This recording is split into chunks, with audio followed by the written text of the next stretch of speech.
Hello my dear, how are you? Welcome to another video class. Today we'll be reading Harry Potter together. If you like Harry Potter, this is going to be really fun for you. It is for me, at least, because I am completely mad for the wizarding world. At the same time that it's going to be, as well as being fun for me, it's also being of huge interest to you because it's a chance for you to polish your English a little bit, especially if you want to train your British accent, because that's what I am doing here. I'm training mine, okay, while helping you train yours reading Harry Potter. Come on, this is going to be super, super fun. I don't know if you've got the book in PDF. If that's not the case, if you do not have it, just ask me. Send me a message. I can email it to you. Okay, I've got it. And at the same time, I'm going to share my screen with you. So if you still haven't got the PDF, you'll be able to read from my screen. I know maybe it's going to be a little confusing, but I'll try my best. Okay, let's get started by The Boy Who Lived. We're starting Harry Potter and the Philosopher's Stone. And that's the book we are starting with. Starting from chapter 1, right from the beginning. The Boy Who Lived. The Boy Who Lived. Mr. and Mrs. Dursley of number 4 Private Drive were proud to say that they were perfectly normal, thank you very much. They were the last people you would expect to be involved in anything strange or mysterious because they just didn't hold with such nonsense. Mr. Dursley was the director of a firm called Grunnings which made drills. He was a big beefy man with hardly any neck, although he did have a very large moustache. Mrs. Dursley was thin and blonde and had nearly twice the usual amount of neck, which came in very useful as she spent so much of her time craning over garden fences, spying on the neighbors. The Dursleys had a small son called Dudley, and in their opinion there was no finer boy anywhere. The Dursleys had everything they wanted, but they also had a secret, and their greatest fear was that nobody would discover it. That somebody would discover it. They didn't think they could bear if anyone found out about the Potters. Mrs. Potter was Mrs. Dursley's sister, but they hadn't met for several years. In fact, Mrs. Dursley pretended she didn't have a sister because her sister and her good-for-nothing husband were as un-Dursleyish as it was possible to be. The Dursleys shuddered to think what the neighbors would say if the Potters arrived in the street. The Dursleys knew that the Potters had a small son too, but they had never even seen him. The boy was another good reason for keeping the Potters away.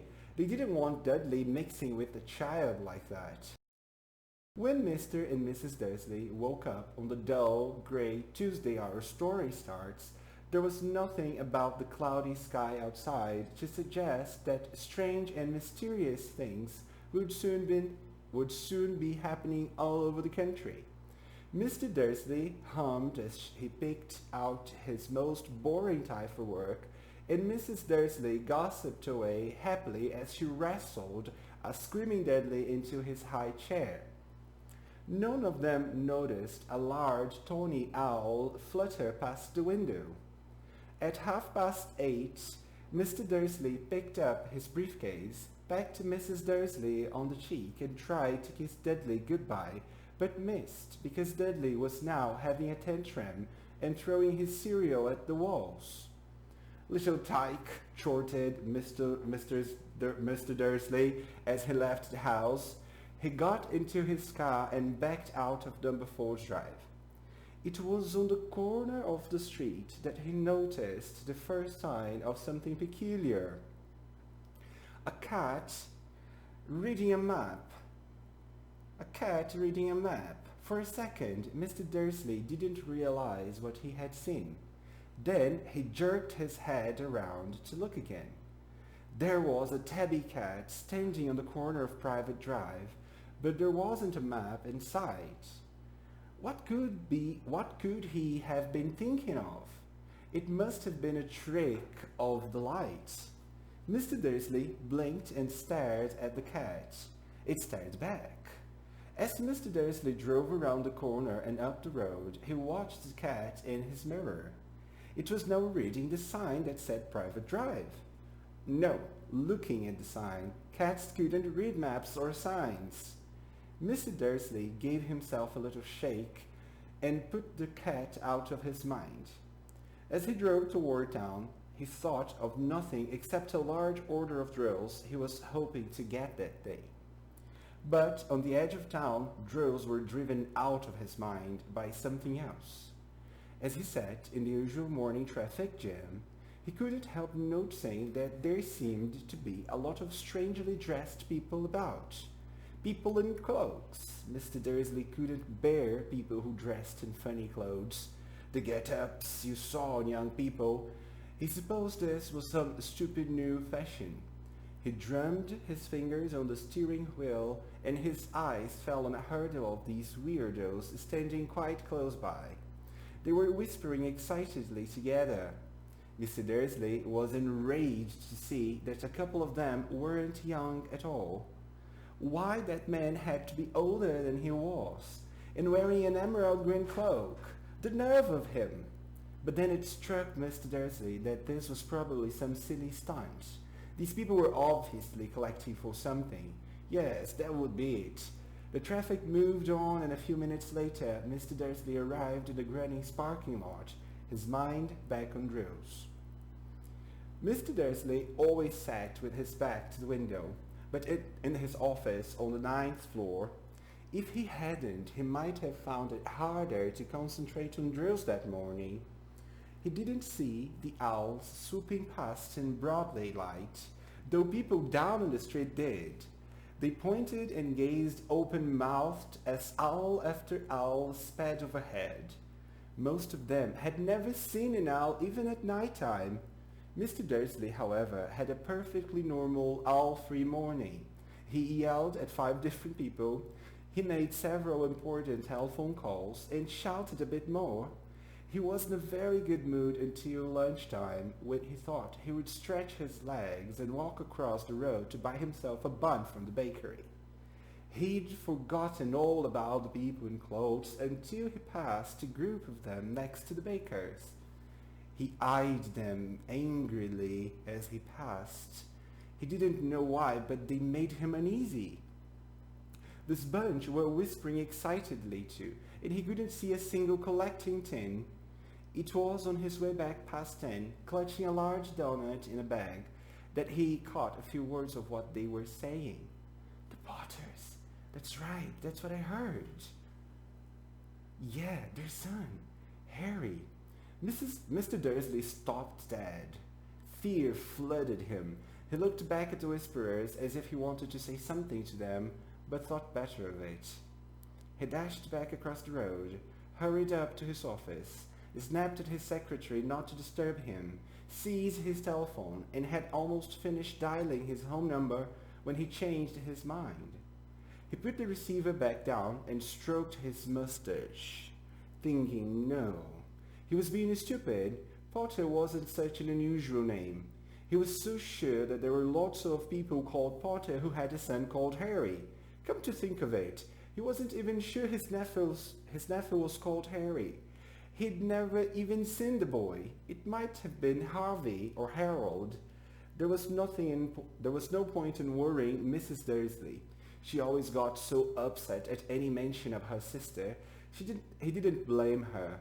If he had had a sister like that, but all the same, those people in cloaks. He found it a lot harder to concentrate on drills that afternoon, and when he left the building at 5 o'clock, he was still so worried that he walked straight into someone just outside the door. Sorry, he grunted as the tiny old man stumbled and almost fell. It was a few seconds before Mr. Dursley realized that the man was wearing a violet cloak. He didn't seem at all upset at being almost knocked to the ground. On the contrary, his face split into a wide smile, and he said in a squeaky voice that made passersby stare, "Don't be sorry, my dear sir, for nothing could upset me today. Rejoice, for you know who has gone at last." Even muggles like yourself should be celebrating this happy, happy day." And the old man hugged Mr. Dursley around the middle and walked off. Mr. Dursley stood rooted to the spot. He had been hugged by a complete stranger. He also thought he had been called a muggle, whatever that was. He was rattled. He hurried to his car and set off for home, hoping that he was imagining things, which he had never hoped before because he didn't approve of imagination. As he pulled into the driveway of number 4, the first thing he saw, and it didn't improve his mood, was the tabby cat he had spotted that morning.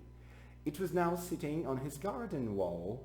He was sure it was the same one. It had the same markings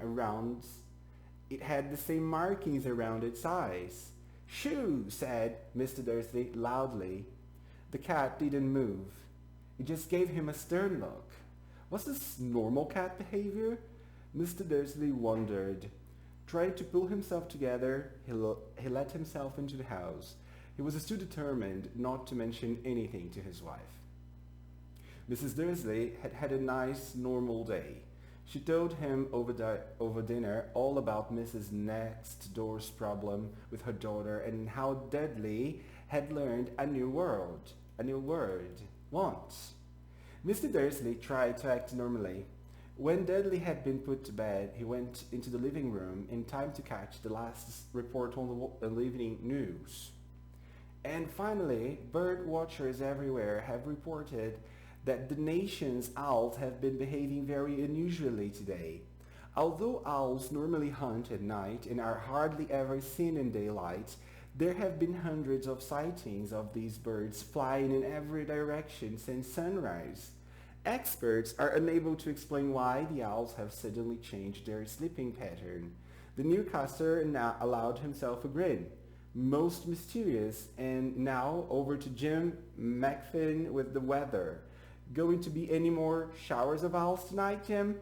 "Well, Dad," said the weatherman, "I don't know about that, but it's not only the owls that have been acting oddly today. Viewers as far apart as Kent, Yorkshire, and Dundee have been phoning in to tell me that instead of the rain I promised yesterday, they've had a downpour of shooting stars.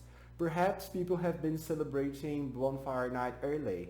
It's not until next week, folks, but I can promise a wet night tonight." Mr. Dursley sat frozen in his armchair. Shooting stars all over Britain? Owls flying by daylight? Mysterious people in cloaks all over the place? And a whisper about the Potters? Mrs. Dursley came into the living room carrying 2 cups of tea. It was no good. He'd have to say something to her. He cleared his throat nervously. "Petunia, dear, you haven't heard from your sister lately, have you?" As he had expected, Mrs. Dursley looked shocked and angry. After all, they normally pretended she didn't have a sister. "No," she said sharply. "Why?" "Funny stuff on the news," Mr. Dursley mumbled. "Owls, shooting stars, and there were a lot of funny-looking people in town today." "So?" snapped Mrs. Dursley. "Well, I just thought maybe it was something to do with, her crowd." Mrs. Dursley sipped her tea through pursed lips. Mr. Dursley wondered whether he dared tell her he had heard the name Potter. He decided he didn't dare. Instead, he said, as casually as he could, "Their son, he'd be about Dudley's age now, wouldn't he?" "I suppose so," said Mrs. Dursley stiffly. "What's his name again? Howard, isn't it?" "Harry. Nasty common name if you ask me." "Oh, yes," said Mr. Dursley, his heart sinking horribly. "Yes, I quite agree." He didn't say another word on the subject as they went upstairs to bed.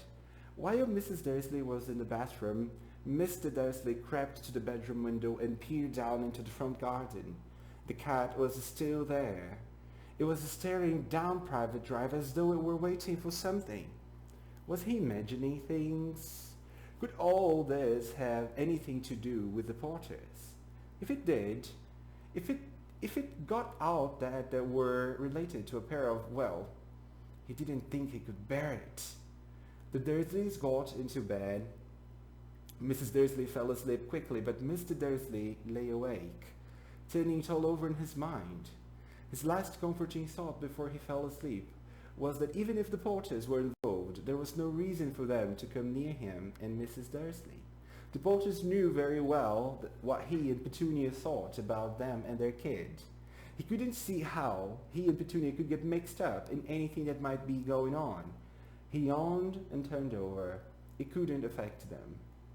How very wrong he was. Mr. Dursley might have been drifting into an uneasy sleep, but the cat on the wall outside was showing no sign of sleepiness. It was sitting as still as a statue, its eyes fixed unblinkingly on the far corner of Private Drive. It didn't so much as quiver when a car door slammed on the next street, nor when two owls swooped overhead. In fact, it was nearly midnight before the cat moved at all. A man appeared on the corner that the cat had been watching.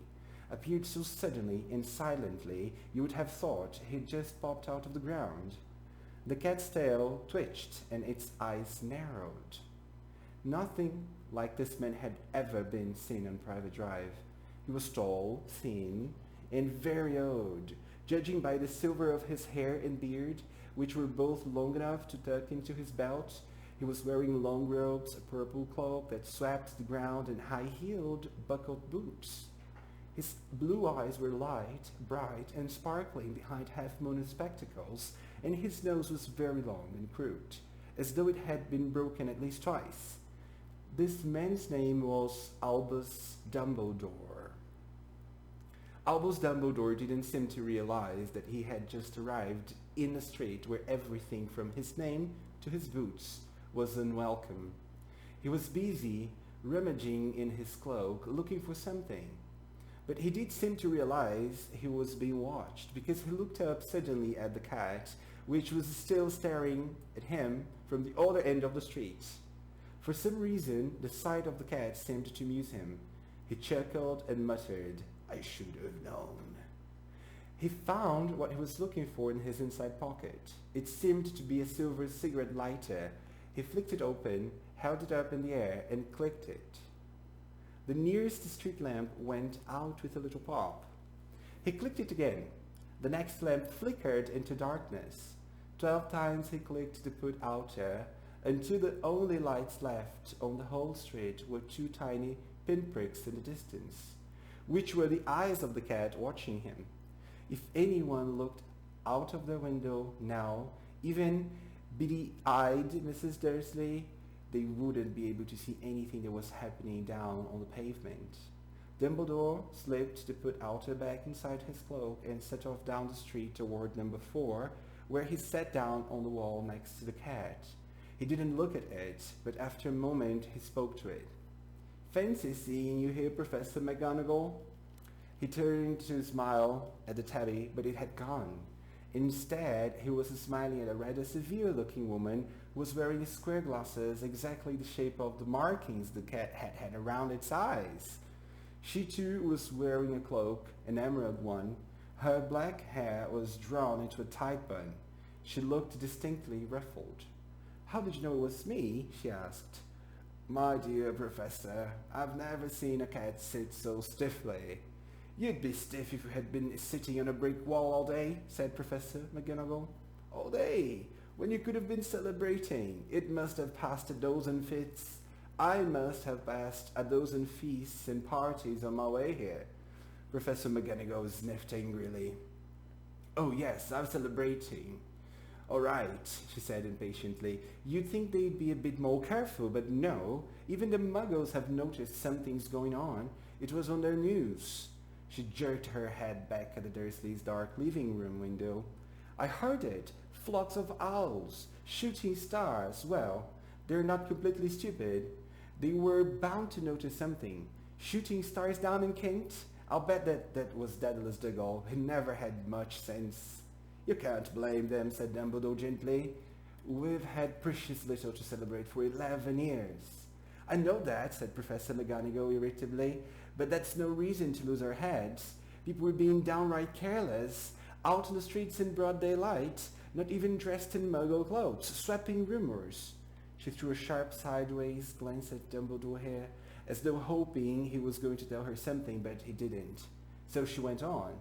A fine thing it would be if, on the very day you-know-who seems to have disappeared at last, the Muggles found out about us all. I suppose he really has gone, Dumbledore. It certainly seems so, said Professor Dumbledore. We have much to be thankful for. Would you care for another lemon drop? A what? A lemon drop. They're kind of Muggle sweet I'm rather fond of. No, thank you, said Professor McGonagall coldly, as though she didn't think this was the moment for lemon drops. As I say, even if you-know-who has gone. My dear Professor, surely a sensible person like yourself can call him by his name. All this you-know-who nonsense for 11 years I have been trying to persuade people to call him by his proper name. Voldemort. Professor McGonagall flinched, but Dumbledore, who was unsticking 2 lemon drops, seemed not to notice. It all gets so confusing if we keep saying you-know-who. I have never seen any reason to be frightened of saying Voldemort's name. I know you haven't, said Professor McGonagall, sounding half exasperated, half admiring, but you're different. Everyone knows you're the only one you-know-who, all right, Voldemort was frightened of. You flatter me, said Dumbledore calmly. Voldemort had powers I will never have, only because you're too, well, noble to use them. It's lucky it's dark. I haven't blushed so much since Madame Pomfrey told me she liked my new earmuffs. Professor McGonagall shot a sharp look at Dumbledore and said, the owls are nothing next to the rumors that are flying around.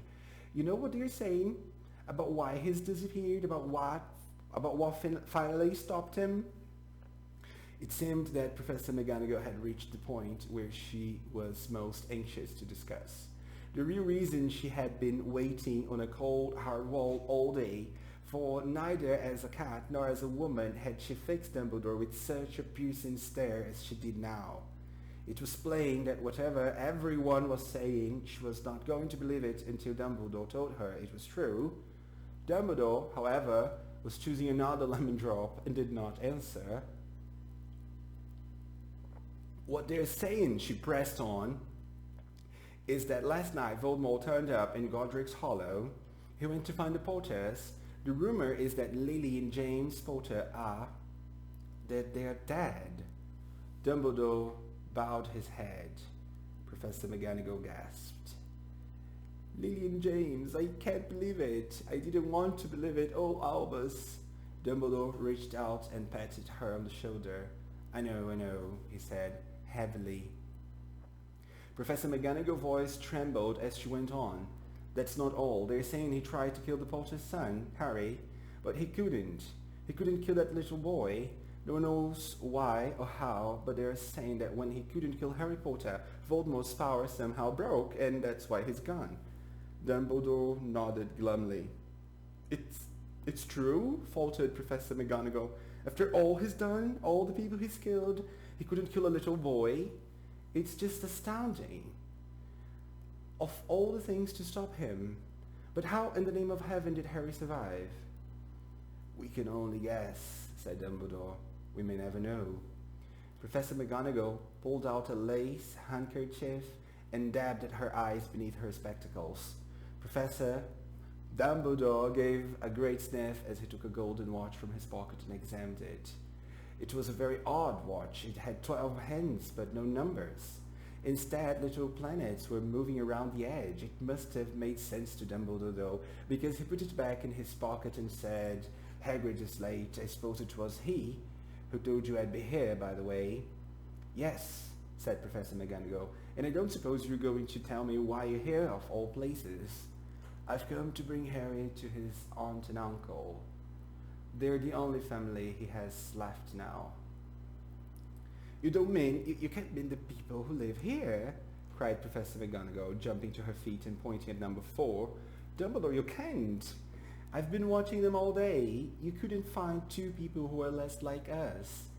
And they've got this son. I saw him kicking his mother all the way up the street, screaming for sweets. Harry Potter, come and live here. It's the best place for him, said Dumbledore firmly. His aunt and uncle His aunt and uncle will be able to explain everything to him when he's older. I've written them a letter. A letter? Repeated Professor McGonagall faintly, sitting back down on the wall. Really, Dumbledore? You think you can explain all this in a letter? These people will never understand him. He'll be famous, a legend. I wouldn't be surprised if today was known as Harry Potter Day in the future. There will be books written about Harry. Every child in our world will know his name. Exactly, said Dumbledore, looking very seriously over the top of his half-moon glasses. It would be enough to turn any boy's head.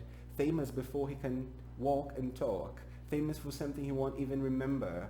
Can you see how much better off he'll be growing up away from all that until he's ready to take it? Professor McGonagall opened her mouth, changed her mind, swallowed, and then said, yes, you're right, of course. But how's the boy getting here, Dumbledore?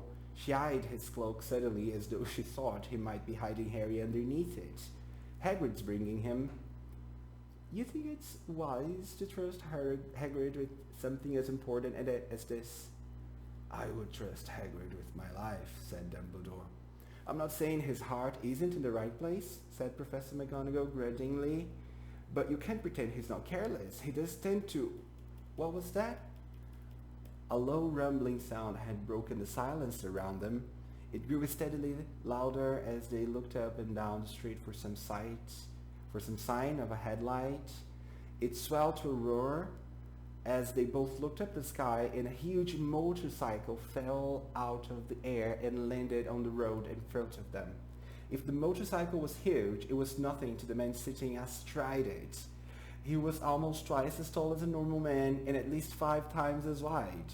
He looked simply too big to be allowed, and so wild. Long tangles of bushy black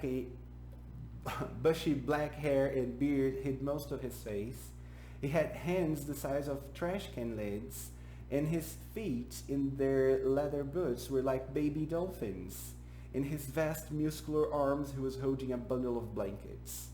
Hagrid, said Professor, sounding relieved. At last. And where did you get that motorcycle? Borrowed it, Professor. Sir, said the giant, climbing carefully off the motorcycle as he spoke. Young Sirius Black linked it to me. I've got him, sir.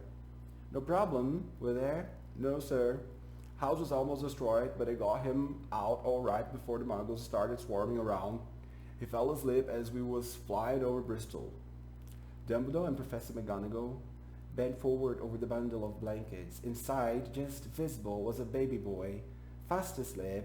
Under a tuft of jet black hair over his forehead, they could see a curiously shaped cut, like a bolt of lightning. Is that where? Whispered Professor McGonagall. Yes, said Dumbledore. You'll have that scar forever. Couldn't you do something about it, Dumbledore? Even if I could, I wouldn't. Scars come in handy. I have one myself above my left knee that is a perfect map of London Underground. Well, give him here, Hagrid. We'd better off get this over with. Dumbledore took Harry in his arms and turned toward the Dursleys' house. Could I say goodbye to him, sir? Asked Hagrid. He bent his great shaggy head over Harry and gave him what must have been a very scratchy, whiskery kiss. Then, suddenly, Hagrid let out a howl like a wounded dog. Shh! Hissed Professor McGonagall. You wake the Muggles. Sorry, sobbed Hagrid. Taking out a large spotted handkerchief and burying his face in it. But I can't stand it. Lily and James dead, and poor little Harry off to live with Muggles. Yes, it's over said, but get a grip on yourself, Hagrid, or we'll be found, Professor McGonagall whispered, patting Hagrid gingerly on his arms as Dumbledore stepped over the low garden wall and walked to the front door. He laid Harry gently on the doorstep, took a letter off his cloak, tucked it inside Harry's blankets, and then came back to the other two. For a full minute, the three of them stood and looked at the little bundle. Hagrid's shoulders shook. Professor McGonagall blinked furiously, and the twinkling light that usually shone from Dumbledore's eyes seemed to have gone out. Well, said Professor Dumbledore finally, that's that. We've no business staying here. We may as well go and join the celebrations. Yeah, said Hagrid in a very muffled voice. I'll be taking Sirius his bike back. Good night, Professor McGonagall. Professor Dumbledore, sir.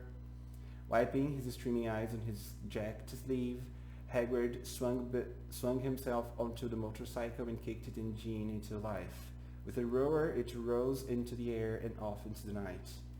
I shall see you soon, I expect, Professor McGonagall, said Dumbledore, nodding to her.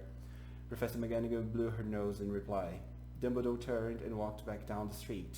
On the corner, he stopped and took out the silver put-outer. He clicked it once, and 12 balls of light sped back to the street lamps, so that Private Drive glowed suddenly orange, and he could make out a tabby cat slinking around the corner at the other end of the street. He could just see the bundle of blankets on the step of number 4. Good luck, Harry, he murmured. He turned on his heel, and with a swish of his cloak, he was gone. A breeze roughed the neat hedges of Private Drive, which lay silent and tidy under the inky sky, that very last place you would expect astonishing things to happen. Harry Potter rolled over inside his blankets without waking up. One small hand closed on the ledger beside him, and he slept on, not knowing he was special, not knowing he was famous, not knowing he would be woken in a few hours' time by Mrs. Dursley's scream as she opened the front door to put out the milk bottles, nor that he would spend the next few weeks being prodded and pinched by his cousin Dudley. He couldn't know that at this very moment, people meeting in secret all over the country were holding up their glasses and saying in hushed voices, "To Harry Potter, the boy who lived." Oh dear student, it was fun. I really loved this activity. I hope you have enjoyed it. And if you've got questions about vocabulary, if you've taken notes and you were curious about it, just ask me. Send me a message on WhatsApp and we can talk about it. Okay? If you also want to schedule a bonus class so we can talk a little bit about what happens in this chapter, just let me know. Okay? It's going to be a pleasure. Remember, our bonus classes are always on Fridays. Sometimes I can rearrange my schedule and have free slots during the week, but let's try to schedule on Friday, okay? It's better for everyone. So thank you very much for staying with me this long. I guess that if you've stayed until now, it's because either you really want to improve your English or you really enjoy Harry Potter. But both alternatives are awesome, okay? They will lead you to very nice position while communicating. Thank you very much for staying with me. Kisses. See you next time.